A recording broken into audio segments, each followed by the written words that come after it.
Bonsoir à tous. Ce soir, on reprend sur les petites vidéos d'horreur. Avant de reprendre la suite de notre petite histoire 100%, n'oubliez pas de vous abonner et de laisser un pouce bleu et de faire un petit commentaire pour me dire ce que vous en pensez de mes petites vidéos d'horreur. Alors, bon, la dernière fois, il nous restait à faire encore la partie 6, 7 et 8. C'est-à-dire qu'il y a encore 3 vidéos. Là, on va reprendre sur la partie 6. L'hiver s'est abattu sur la montagne avec une violence que même les anciens du village n'avaient jamais connue, isolant le chalet du reste du monde derrière un mur de neige. Pour Elliot, ce n'était plus une prison, mais une forteresse. Ce n'était pas la grotte humide qu'il avait imaginée dans ses cauchemars, mais une véritable maison, une bâtisse faite de trous entiers que le géant avait assemblés lui-même. Force de la nature, pliant la nature à sa volonté. Il a fallu du temps à Elliot pour apprivoiser cet espace et cette hôte. Au début, il observait en silence cet immense corps, conserver des cicatrices, se déplacer avec une douceur déconcertante au milieu de ces bêtes. Ces fameux moutons volés n'étaient pas du bétail comme pour lui, mais des compagnons d'infortune. La vieille bête aveugle ou boiteuse que le village avait condamnée et que lui avait sauvée à sa manière. Un soir, alors qu'une tempête secouait la charpente, Elliot a brisé la glace, cherchant à comprendre l'incompréhensible. Pourquoi ne me manges là? Pourquoi tu ne les manges pas? On a faim. Le géant épluche une racine tordue avec un petit couteau. Il a levé les yeux vers Elliot. Pas tuer. Il a posé sa main sur son cœur. Jamais. Mais comment tu survis? Ça fait combien de temps? Le géant a levé 2 fois ses mains. 20 ans. Il a commencé à parler. C'était difficile. Les mots semblaient rouillés, comme des outils trop peu utilisés. 8 ans avait 8 ans. Quand tu es parti? Quand chassé? Le géant a désigné son propre corps, ses bras trop longs, son dos voûté, trop grand, trop fin, famille pauvre. Il a muni une porte d'un claque dehors. Elliot a senti une boule dans sa gorge. Il imagine l'enfance à 8 ans. Déjà immense, jeté dans la neige, parce qu'il parce qu'il était une bouche de trop. Il faut croire que la survie passe avant toute chose dans ce village des montagnes. Seul froid, bête, ont chauffé pour moi. Il a montré les moutons. Alors moi, promis, pas tuer les bêtes. Manger terre, manger quand les bêtes dorment pour toujours. C'est donc le pacte, ce qui s'était fait à lui-même. Ces enfants innocents, qui vivaient ce corps de géant. Il ne prenait que quand la mort lui donnait. Il ne voulait pas leur vie. Il cultivait des racines sous la neige. Il connaissait les écorces, les champignons, les secrets que les hommes du village ignoraient, trop occupés à chasser. Elliot ne voyait plus le monstre dans les bois face à lui. Il voyait le gardien de la forêt, un être qui refusait qu'on fasse du mal à toute forme de vie. On peut dire que c'est joliment dit. Le lien s'est véritablement tressé une nuit, où la toile de l'étable a cédé sous le poids de la neige. Un craquement sinistre a réveillé Elliot. Le géant était déjà debout, se ruant dehors, sous le blizzard, torse nu. Elliot l'a suivi, luttant contre le vent, qui voulait le mettre à terre. Une poutre avait coincé une de ses brebis, pardon.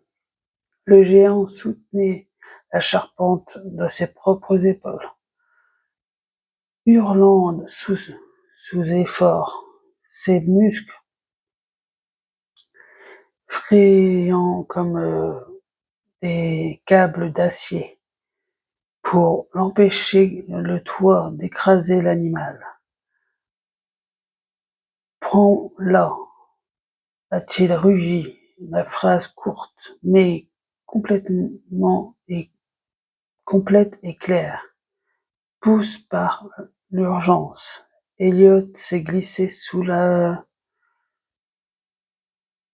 structure instable, rampant dans la paille. Givré et tirait la brebis.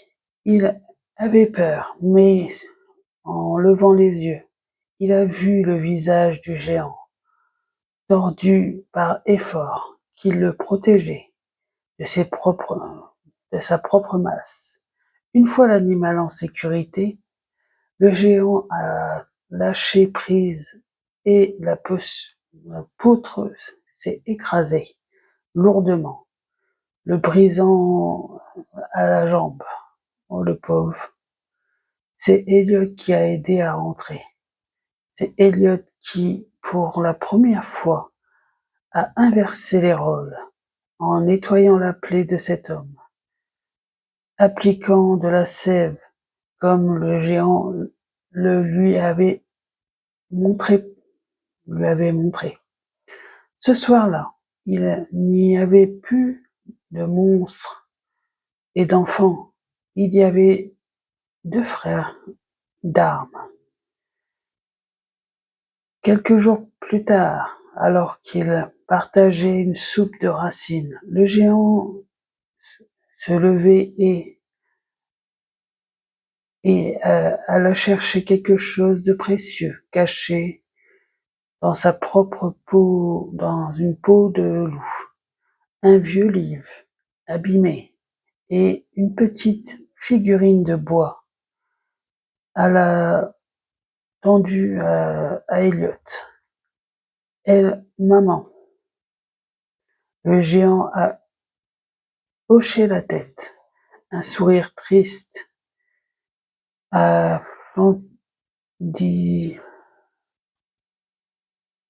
fendilé sa barbe mal taillée. Elle venait.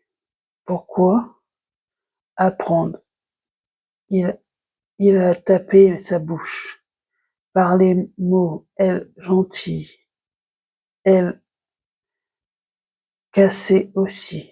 jambes mâles, moi grand. Elliot a caressé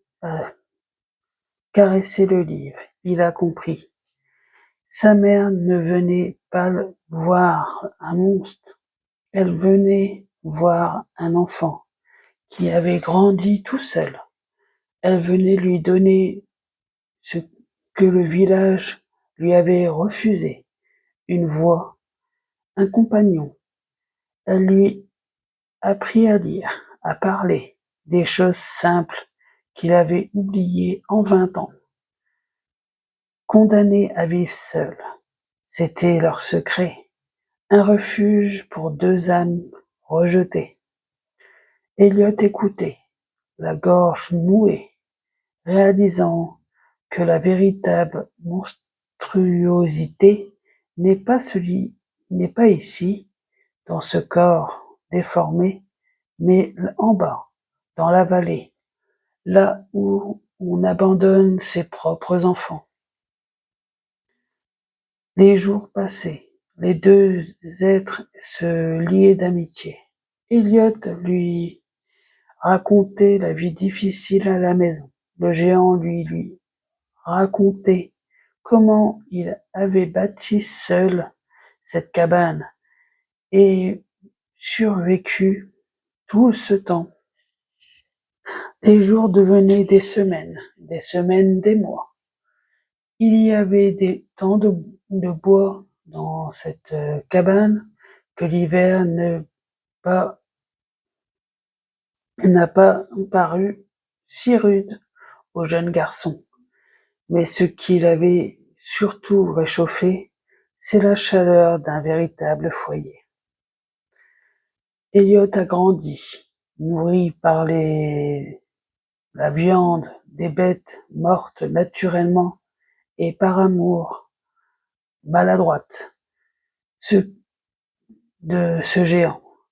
Il a appris à lire la forêt, à écouter le vent et surtout à manier la hache. Ses bras s'étaient durcis, son dos s'était redressé. La soupe de racines et la viande des bêtes avaient rendu fort, robuste. Il n'avait jamais autant mangé de sa vie que durant les mois qu'il s'était écoulés. Il s'était pris le plus petit, le euh, chétif qui tremblait devant son père. Le soir, il en restait assis devant le feu, sans parler. Le géant sculptait du bois. Elliot lisait le vieux livre de sa mère. C'était une paix qu'il n'avait jamais connue et laquelle il ne voulait plus renoncer.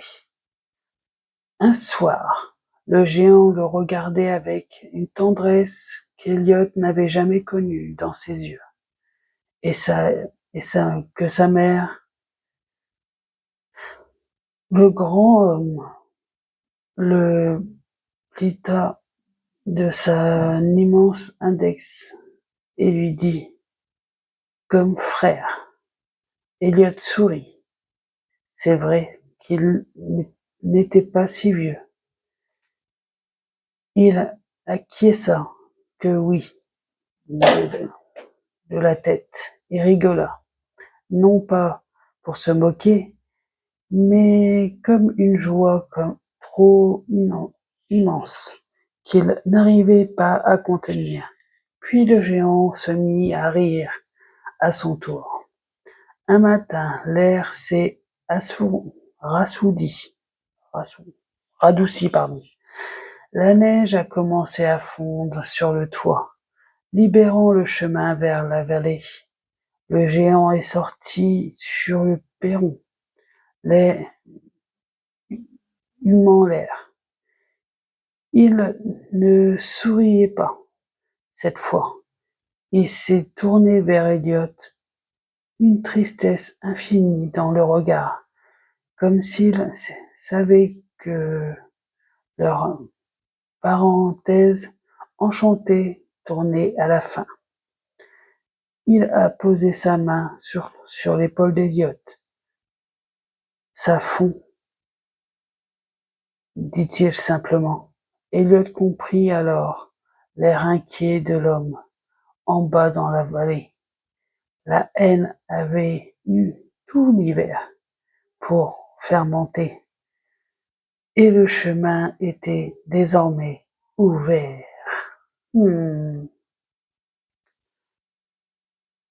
En tout cas, pour la partie 6, c'est fini pour aujourd'hui. Avant de partir, n'oubliez pas de vous abonner, de laisser un pouce bleu et de me faire un petit commentaire pour me dire ce que vous en pensez de cette petite histoire. Et à bientôt avec la suite de 100%. Et faites pas trop de cauchemars. Pour le moment, ça a l'air d'être plutôt calme. Mais j'ai l'impression qu'il faut pas trop s'y fier à ce calme. À bientôt et pas trop de cauchemars quand même.